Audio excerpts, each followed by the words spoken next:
Welcome to the Missions Podcast, the show that explores your hard questions on missions, theology, and practice to help goers think and thinkers go. I'm Alex Copeland with ABWE, here with Scott Dunford of Redeemer Church in Fremont, California. Yes. Together, and it feels so good. It does feel so good. And we are together where? We are together for the gospel. Oh wait, where? We are live from Louisville, Kentucky. Live from Louisville, which is exciting. Together for the Gospel Coalition. The final showdown. The final countdown. The final countdown. Yes, we are at the final T4G. Word. Yes. The last word. But seriously, it's a really good time to be here. And the challenge that we have as we're recording, as we're connecting with old friends, is really what interviews do we not do while we're here? Seeing a lot of old friends, a lot of ABWE missionaries here, a lot of our friends with IMB and similar like-minded organizations. And so we're excited to be doing some of that. Scott, how many T4Gs have you been to? I think this is my second. I think this is my fourth. Your fourth. Okay. Yeah, I haven't been to all of them. Okay. I think I've missed at least a couple of them. One of them while I was a missionary, but so that's a good reason. We'll allow it. You and I were talking about this a little bit. The value of coming together. Is there value in it? Obviously, there's a part of me that being here is really exciting. Good preaching, good music. A lot of people that we know, but it's also a part that's a little bit frustrating because you see so many people that you know from all over the world, all walks of life, kind of coming together in one place to be part of this. So we were talking a little bit off camera, like what is the value of like this idea of like coming together with other brothers and sisters that you haven't seen in a long time? Do you find value in it? I find value in it. I mean, I do think that things have changed. Yeah. So post-COVID, I think this is a big deal that people are realizing maybe we're going to do the big national gatherings a little bit less. Funny enough, the people that I've already been connecting with here are people that are from my own hometown. So there's connections there along those lines. But I think there is something to be said for gathering with people that you're not going to encounter in any other way, hearing a caliber of preaching that you're not going to hear in any other way. And what's interesting about this, so we've been coming together for the gospel since 2006, right? And whether or not you've been a part of that, new Calvinism movement that T4G certainly represents and embodies, there's a serious movement over the last decades of people that are thinking in serious, biblical, doctrinally sound ways about what is the gospel, about the nature of the local church.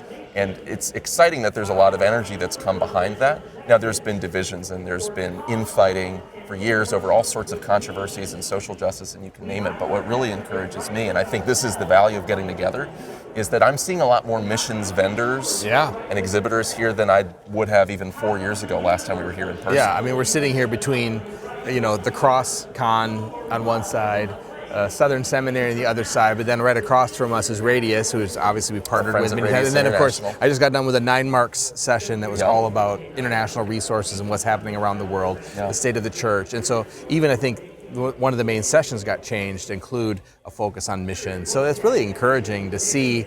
That's one of the last things to come out of the T4G movement is a renewed emphasis on missions, which is really grateful. Yeah, we're coming together for the gospel. We're going out for the sake of the gospel too. There's a few other things I think are really valuable about something like this. One is, connecting with old friends. Like I've ran into people that I haven't seen in like me years. Yeah, you and I. Yeah. We never talk. No. But to see guys from seminary that I haven't talked to in 20 years, or guys from my first church that were like brothers, but we don't see each other, especially in a venue like this. But then also on the other side is new connections. Like we were just talking to Brooks Buser, and he was talking to another guy, and that's someone we need to meet. That's someone who's doing some unique things for the gospel in another part of the world. And so there is a value, I think, in coming together like this for networking, for renewing old friendships and connections, but also building some new ones. It's really tough because my professional background outside of ABWE and local church ministry is marketing, and you want to measure the ROI of things.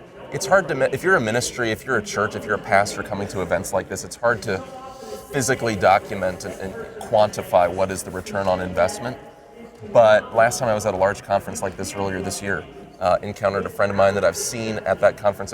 He's one of these conference friends that you have, right? There's people that you only see at these conferences. Yes. Encountered him. Joel, if you're listening, his name's Joel, and realized that he wasn't that far, maybe 2 hours from me. He drove to have lunch.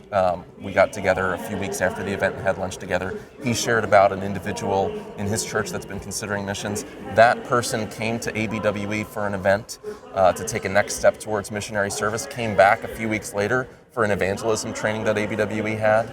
And so there's real fruitful ministry connections that's resulting in missionary boots on the ground because of the conversations that happen here. So I think if you're going to be cynical, it's easy to be cynical, be like, okay, there's a bunch of pastors just kind of hanging out with each other, but really it's all about relationships, and those things matter for the progress of the kingdom. They do.